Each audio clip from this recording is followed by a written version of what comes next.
L'ADPME, c'est une institution qui rentre dans sa 3e décennie, qui a 20 ans cette année, qui a été mise en place à la faveur de la volonté de l'État et surtout du secteur privé, pour être accompagné à être compétitif et pour faire en sorte effectivement qu'il puisse jouer son rôle de créateur de richesses et de créateur d'emplois décents.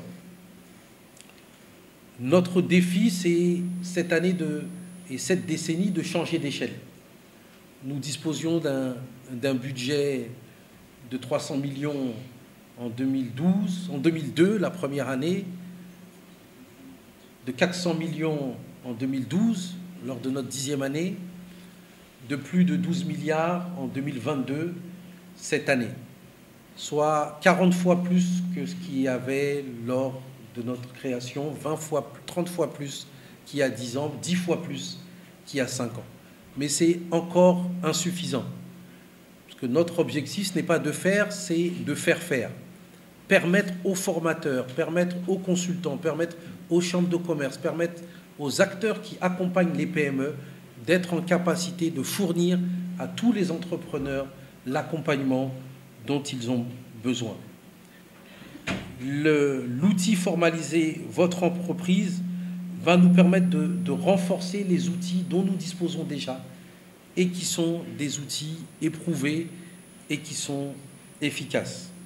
Ils vont nous permettre, dans un certain nombre de projets, programmes que nous mettons en œuvre, que nous allons mettre en œuvre, de les appliquer et de permettre à ceux qui nous aident à mettre en œuvre les projets de les appliquer. Je vais parler de la plateforme Covid-19. Je veux parler du fonds d'appui au secteur informel avec le programme des Nations Unies pour le développement. Je veux parler du programme SME Business Loop, dans lequel nous formalisons des entreprises avec la coopération allemande. Je veux parler du concours national de business plan. Je veux également parler de projets, programmes que nous allons mettre en œuvre prochainement, comme le projet ETHER, emploi, transformation économique, avec la Banque mondiale ou avec la BAD. Ces outils seront des outils précieux, importants, pour nous permettre justement de gagner la bataille de la formalisation. 97%, vous le disiez, d'entreprises sont informelles au Sénégal. Or, réussir le développement, c'est réussir à formaliser davantage d'entreprises.